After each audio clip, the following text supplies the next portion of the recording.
Bonjour à tous, il est 13 h, le moment de faire le point de l'actualité de ce vendredi 3 février. Une réunion du Conseil national de sécurité s'est tenue jeudi au palais de la présidence de la République. Une rencontre dirigée par le chef de l'État, le président Alassane Ouattara. L'ordre du jour de la session a porté sur la situation sécuritaire générale du pays. Une situation calme dans l'ensemble selon le CNS. Agenda plutôt chargé pour le président de la République, Alassane Ouattara recevait également jeudi le président de Canal+ International. Une audience au cours de laquelle Jacques Dupuis a évoqué les activités de son groupe en Côte d'Ivoire, ainsi que le nouveau projet qu'il entend développer dans notre pays. Et puis, le Premier ministre Patrick Achi et plusieurs membres de son gouvernement ont visité jeudi le chantier du parc d'exposition dans la commune de Port-Bouët. Cet espace événementiel qui comprend un hall d'exposition et une convention center de plus de 5000 places assises devrait attirer des événements à caractère mondial et participer au rayonnement du pays à l'international. Voilà pour les titres. Merci de regarder RTI 1. Une réunion du Conseil national de sécurité s'est tenue jeudi au palais de la présidence de la République. Une rencontre dirigée par le chef de l'État, le président Alassane Ouattara. L'ordre du jour de la réunion a porté sur la situation sécuritaire générale du pays. Je vous propose d'écouter ici le ministre Fidel Sarasoro, secrétaire exécutif du Conseil national de sécurité. Communiqué du Conseil national de sécurité. Une réunion du Conseil national de sécurité s'est tenue ce jeudi 2 février 2023 au palais de la présidence de la République sous la présidence de son Excellence M. Alassane Ouattara, président de la République.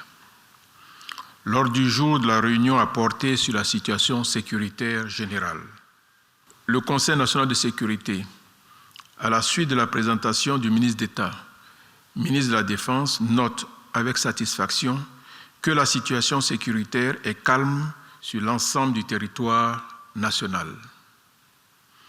Le Conseil national de sécurité se réjouit, notamment de la réussite des opérations de sécurisation menées en décembre 2022 sur l'ensemble du territoire national qui ont ainsi permis aux populations vivant en Côte d'Ivoire de célébrer les fêtes de fin d'année dans la paix et la quiétude. Par ailleurs, le chef de l'État, tout en se félicitant des efforts déployés en vue de la baisse du nombre d'accidents de la circulation, note toutefois que ce nombre demeure encore élevé. À ce titre, il a réitéré ses instructions au Premier ministre, chef du gouvernement, à l'effet de poursuivre l'accélération de la mise en œuvre de la stratégie nationale de sécurité routière et de renforcer les autres mesures de lutte contre l'incivisme sur les routes. Le chef de l'État exhorte de nouveau les usagers de la route à faire preuve de civisme et de responsabilité. Le ministre d'État, ministre de la Défense, a également porté à la connaissance du Conseil national de sécurité un afflux récent de réfugiés en provenance du Burkina Faso dans plusieurs localités du nord et nord-est de la Côte d'Ivoire. Ces réfugiés, au nombre d'environ 8700, ont fui leur zone d'habitation et ont trouvé refuge dans les départements de Congo, Téini et Ouangolodougou. Le président de la République remercie les populations des départements concernés qui ont accueilli ces ressortissants d'un pays frère. Il a en outre instruit le Premier ministre, chef de gouvernement, à l'effet de mettre en place un dispositif adéquat d'assistance humanitaire, de sécurisation et de surveillance des zones nord et nord-est de la Côte d'Ivoire. Cette assistance humanitaire inclura notamment l'identification de ces réfugiés et l'aménagement de sites d'accueil appropriés pour ces derniers en attendant leur retour dans leur pays d'origine.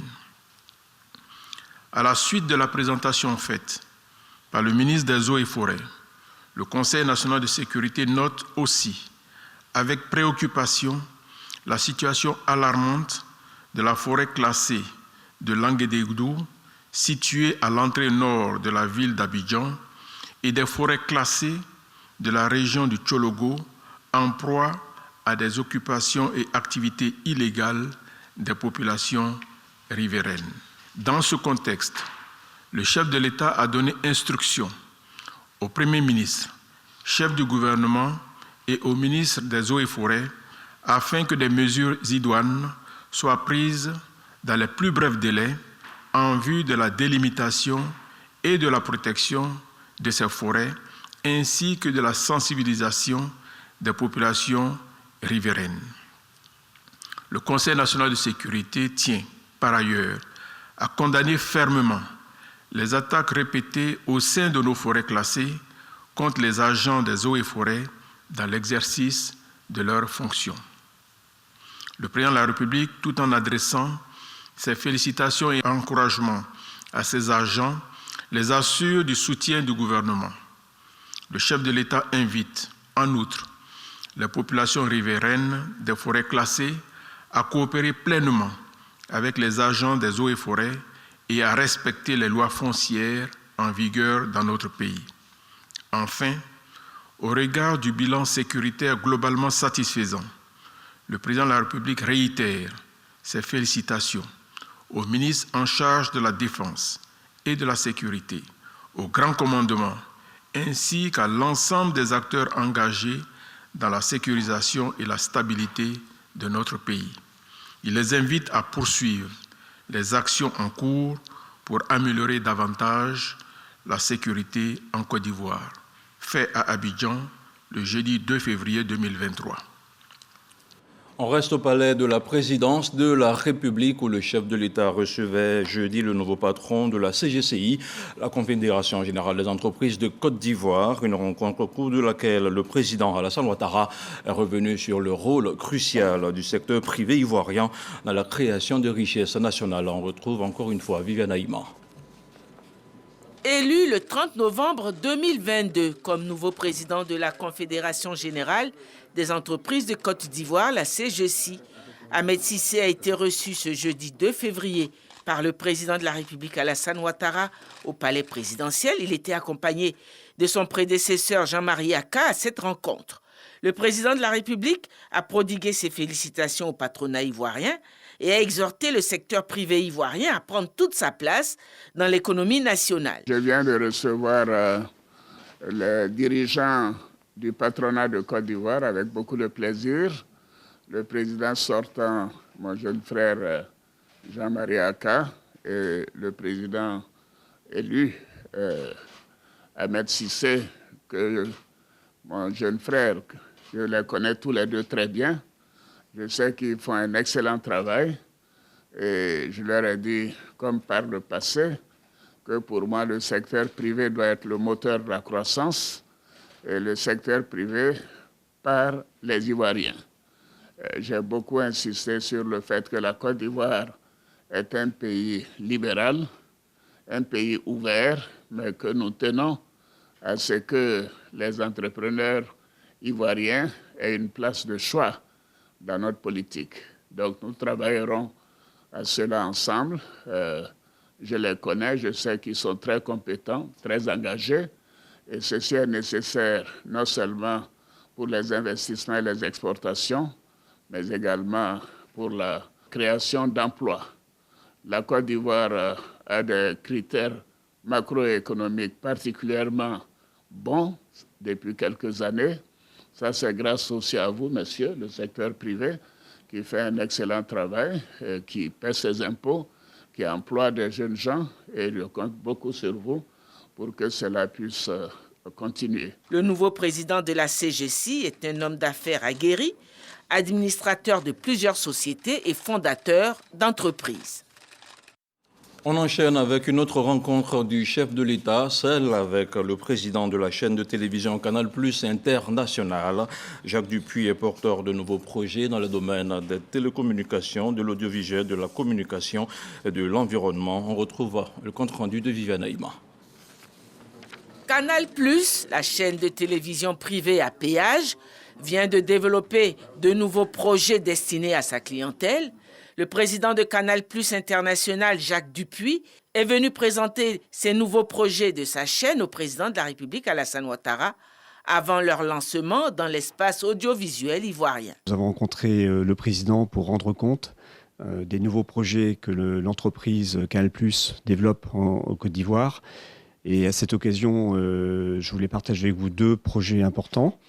Le premier, qui s'est déjà déroulé hier soir, qui était le lancement d'un projet solidaire qui s'appelle Canal+ Impact, qui est en fait la synthèse de toutes les activités que nous avons dans les domaines de la formation des professionnels au métier de l'audiovisuel, qui est pour nous une initiative très importante, puisqu'on pense qu'en Côte d'Ivoire, il y a un potentiel important de développer une économie sur les contenus. Aussi orienté vers la jeunesse, avec des actions au niveau des orphelinats et de chaînes éducatives.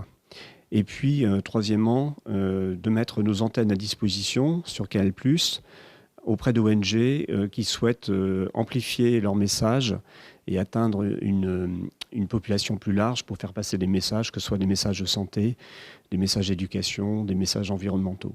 Donc Canal+ Impact, trois initiatives importantes pour nous, initiatives qui ont été développées par nos salariés africains et que nous sommes très heureux de pouvoir porter au niveau du groupe.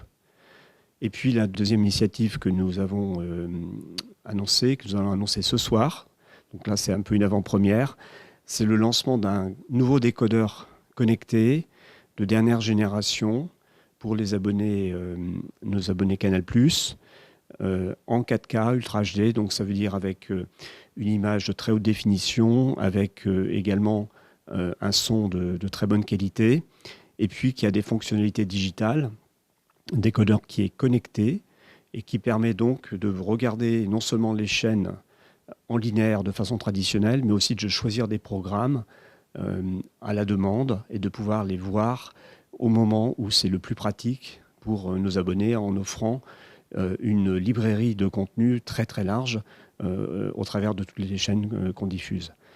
C'est une technologie qu'on lance en ce moment au niveau mondial, qu'on est vraiment donc, en train de lancer en Afrique ici, qu'on vient à peine de lancer en France et qui aura vocation d'être notre cheval de bataille demain pour améliorer la qualité et la satisfaction de nos abonnés.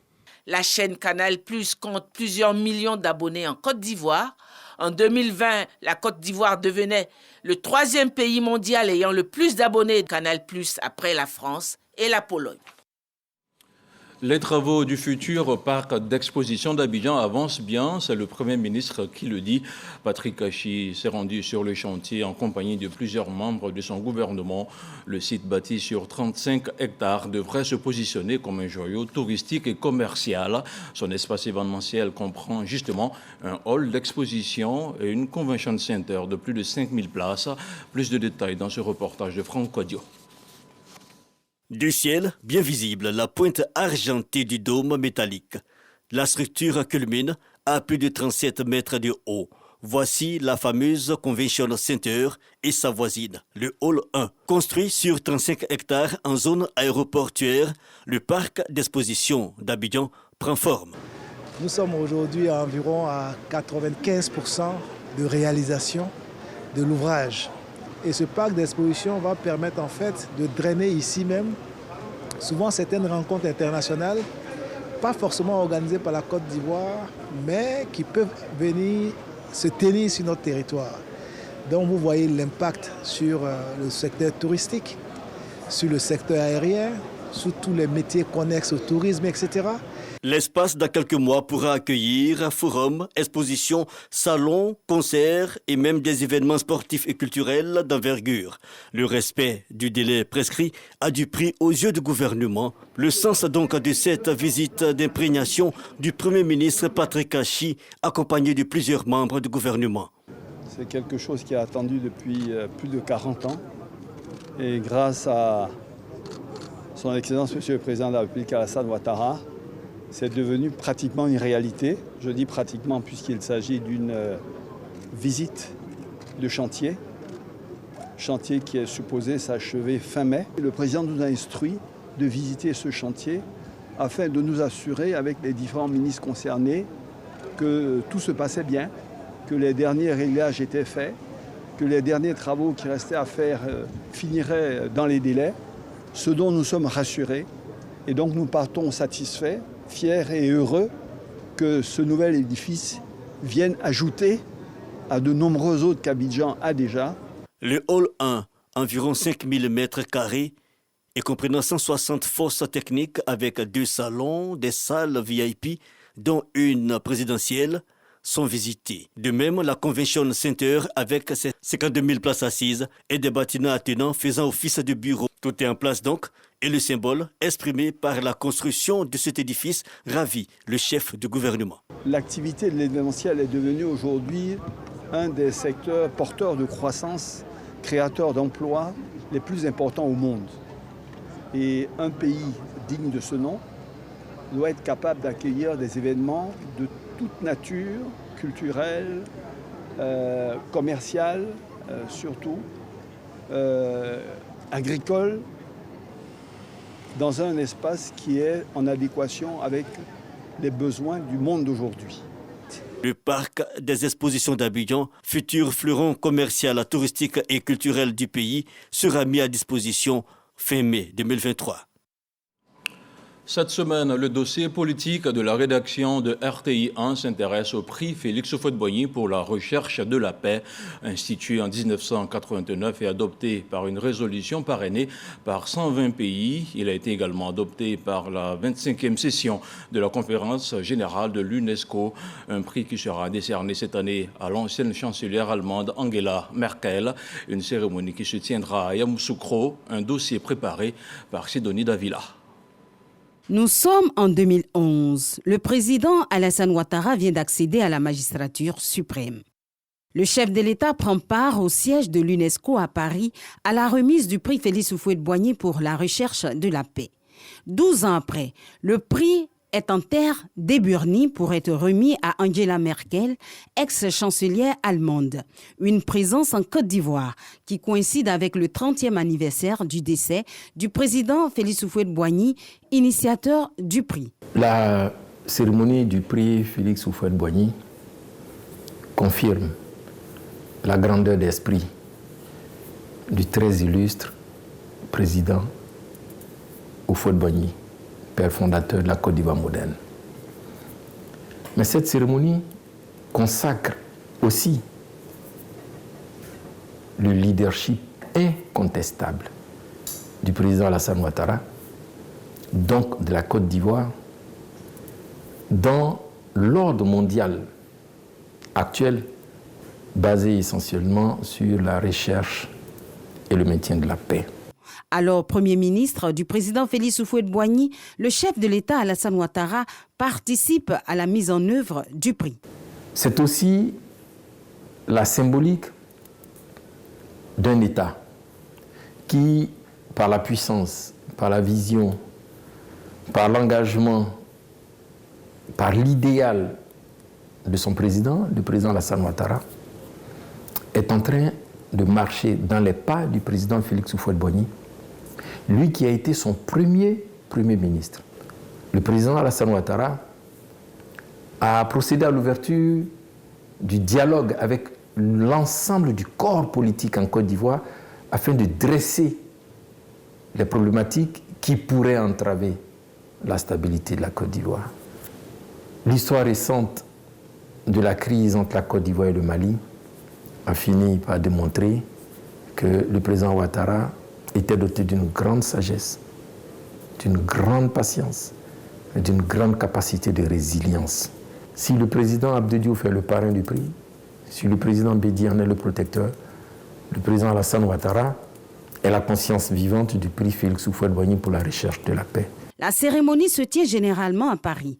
Pour l'édition 2023, elle se déroulera dans la capitale politique ivoirienne, Yamoussoukro. De façon exceptionnelle, la directrice générale a bien voulu accepter que cet événement soit organisé en Côte d'Ivoire, à Yamoussoukro, dans la ville natale du président Félix Houphouët-Boigny.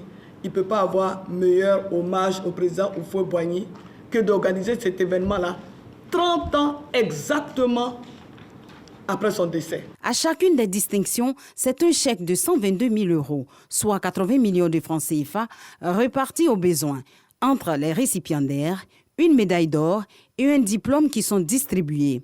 Désignée lauréate 2022, Angela Merkel, l'ex-chancelière allemande, recevra sa distinction à Yamoussoukro. Envers les opinions de certains États, la chancelière a pris ses responsabilités pour demander à toute la société allemande d'accueillir un peu plus d'1,2 million d'étrangers, d'exilés, de réfugiés irakiens, syriens, afghans en Allemagne. C'est ce qui a poussé le jury international du prix Félix Houphouët-Boigny à lui décerner ce prix. Parmi les personnalités qui ont reçu le prix, on peut citer Nelson Mandela, Jimmy Carter, Isaac Rabin, Frédéric de Klerk, Yasser Arafat, Shimon Peres, Abdoulaye Wade. Une trentaine de lauréats ont été distingués depuis la création du prix en 1989. Ils l'ont été pour leurs actions en faveur de la paix, comme le voulait Félix Houphouët-Boigny. La Fondation, selon l'article 9 des statuts révisés, crée une commission internationale pour la recherche de la paix, qui est chargée de la promotion de la défense de la paix dans le monde, du suivi intellectuel des activités de promotion du prix. Et cette commission internationale sera animée par la Fondation Félix Houphouët-Boigny. Il y a d'autre part un collège des anciens lauréats et avec l'UNESCO, la Fondation est chargée également de l'animer, de proposer des activités pour la visibilité et la promotion du prix. Le fait que ce soit l'UNESCO et 120 pays qui ont quand même parrainé ce prix-là a donné à son combat pour la paix et à l'héritage de ce combat pour la paix une stature internationale, une stature planétaire. Après le prix Nobel pour la paix, ça fait partie aujourd'hui, le prix Félix Houphouët-Boigny, des prix les plus importants qui récompensent les personnalités et les institutions qui s'engagent dans le combat pour la paix. Pour cette cérémonie exceptionnelle, sont annoncés autour du président Alassane Ouattara près de 5 chefs d'État, dont le président sénégalais Macky Sall, ainsi que plusieurs autres sommités. Au nom de la directrice générale de l'UNESCO, Audrey Azoulay, tout l'honneur que l'UNESCO a de porter le message de remerciement au président de la République, Alassane Ouattara, qui a bien voulu mettre à disposition de l'UNESCO toutes les infrastructures, tous les moyens possibles afin que nous puissions rendre cette cérémonie mémorable. Le 8 février prochain, Angela Merkel recevra son prix à la Fondation Félix Houphouët-Boigny. L'événement de Yamoussoukro, une fierté pour le président Alassane Ouattara. L'occasion d'un hommage rendu à celui qu'il considère comme son père, Félix Houphouët-Boigny, décédé il y a de cela 30 ans aujourd'hui. L'héritage de l'apôtre de la paix, le président Alassane Ouattara met un point d'honneur à le perpétuer. Un dossier à revoir sur les différentes plateformes digitales du groupe RTIA. On regarde maintenant le point de la situation de la Covid-19.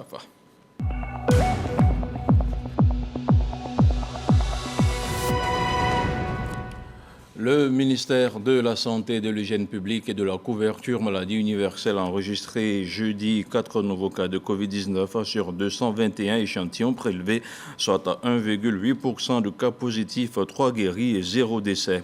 À la date du 2 février, la Côte d'Ivoire compte donc 87 993 cas confirmés, dont 87 146 personnes guéries, 833 décès et 14 cas actifs.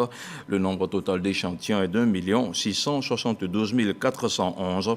Le 1er février, 13 240 doses de vaccins ont été administrées, soit un total de 25 150 948 doses du 1er mars 2021 au 1er février 2023. Le ministre de la Santé, de l'Hygiène publique et de la couverture maladie universelle invite toutes les personnes de plus de 12 ans à se faire vacciner.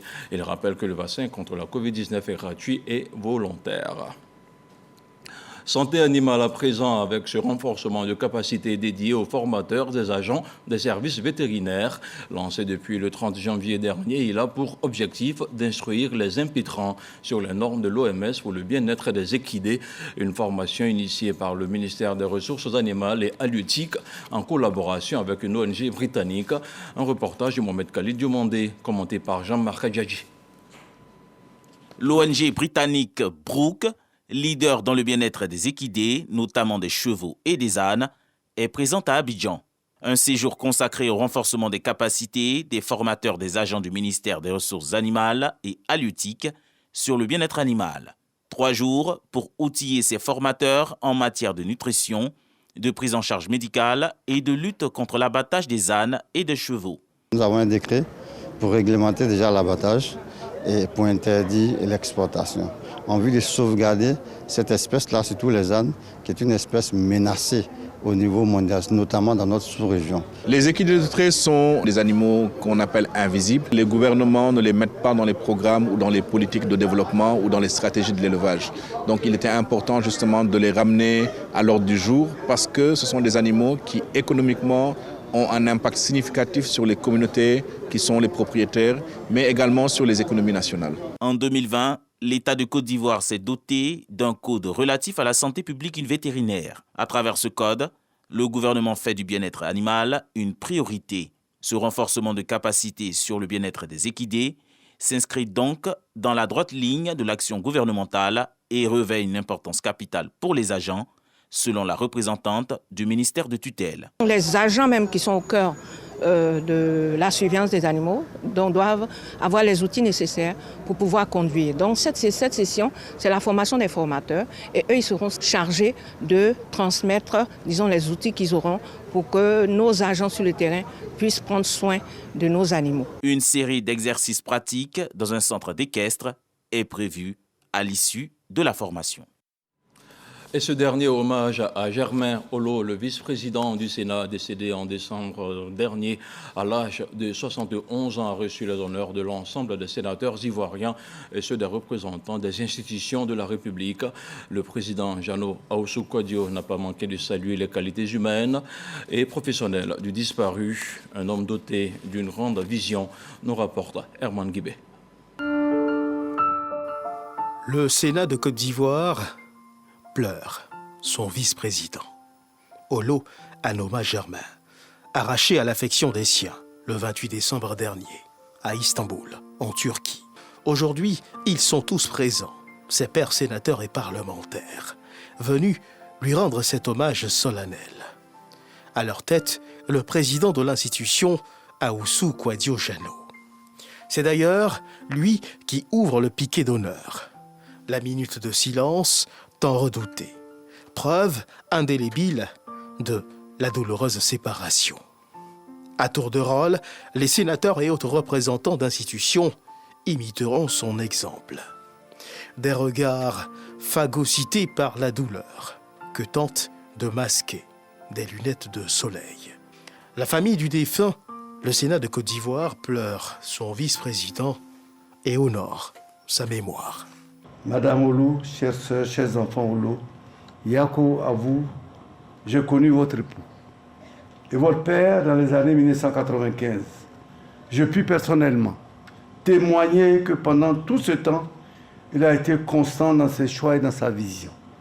Dans l'exercice de ses différentes fonctions au Sénat, il imposait le respect. Le sénateur Olo Germain aura marqué les esprits et les habitudes de cette institution et aura fortement contribué à son rayonnement.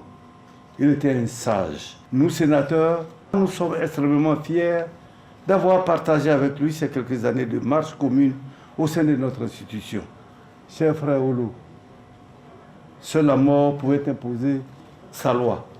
Tu as, ta vie durant, contribué de façon remarquable à la construction de la nation ivoirienne conçue par le président Félix Houphouët-Boigny et conduite aujourd'hui par le président Alassane Ouattara pour le bonheur de nos concitoyens. Va en paix, mon cher frère, nous prions t'accompagner.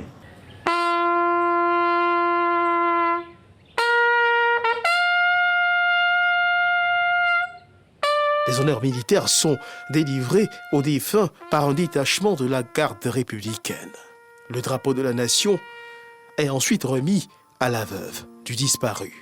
Et comme pour lui rendre un ultime hommage, tenter de décourager la mort qui semble crier victoire, cette haie d'honneur formée par les sénateurs et députés présents, marquée d'acclamations, pour dire au revoir au sénateur Germain Anoman Olo, sénateur de la région du Sud-Comoé.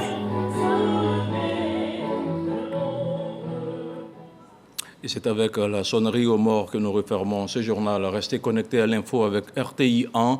Fin de cette édition. Merci de l'avoir suivi. Je vous dis à très vite.